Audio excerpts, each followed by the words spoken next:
Hello and thanks for checking out ChartGuys.com. We're proud to be one of the most successful technical analysis communities online, teaching you the skills to become a more confident, effective, and informed trader.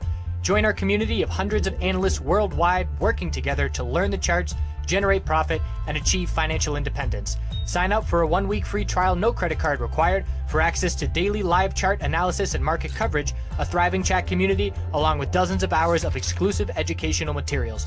We look forward to seeing you. Let's check out some charts. Checking in on Twitter, GoPro X, and CHK. So the tech sector continued to show weakness today. Twitter was unable to confirm the bullish reversal candlestick from Friday. We're left with an inside bar with a break of 2023 bearish and a break of 2094 bullish. The chart alone by itself, Twitter looks just fine overall, but seeing what I'm seeing in the tech sector, I'm very cautious looking for an entry here. The tech sector, we need to see some oversold hourly bounces and another flush down, in my opinion. We closed very weak after another very weak day today, and I do believe there's further downside in the short term for this tech sector. So I would be very cautious and patient, and looks like we might get closer to this 1973 and 1926 support.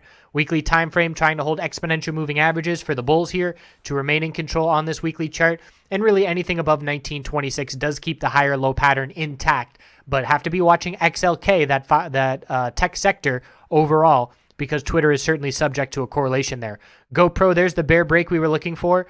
837 breaking was the bear signal. We closed at the low of the day. It's just $8 and $7.96 support. I was personally surprised the bulls were able to hold up this long, but we rejected from the middle Bollinger Band 4 days in a row, and we have the bears back in full control. Weekly bear flag is a lot more likely now, and if we break 796, we're looking back down towards the all-time low. Bears in full control of GoPro, as they have been for a month plus at this point, and there is no sign of that changing. New key resistance is 878.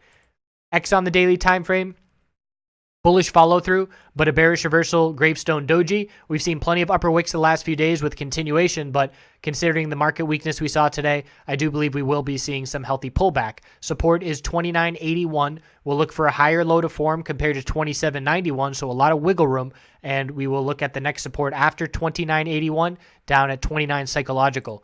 The weekly time frame, it's the upper Bollinger Band resistance we can consistently reject from it. Over the past couple of weeks, it's been a very clear top marker, and looks like that's going to be the case again this week, especially if we see a red day tomorrow to confirm this bearish reversal gravestone doji. CHK on the daily time frame, yet another rejection from the 100-day moving average resistance. That makes 3 days in a row now. The bulls have to form a higher low compared to 377. Natural gas is dumping again with a lack of support. The weekly time frame for CHK, look at that middle Bollinger Band, still giving the bulls trouble. Have to hold this low of 377 and have to break 427 in terms of the higher low and higher high following through for a trend shift. And as of right now, the bulls do not have momentum in their favor. So a lot of bearish setups here. Twitter, we're still scouting for a bulls higher low on the daily. GoPro, all bear follow through. X looking like some short-term bear follow through, but overall bullish on the weekly. And CHK, make or break for these bulls. They have to hold support and break resistance sometime in the next few weeks. Appreciate you watching. See you tomorrow.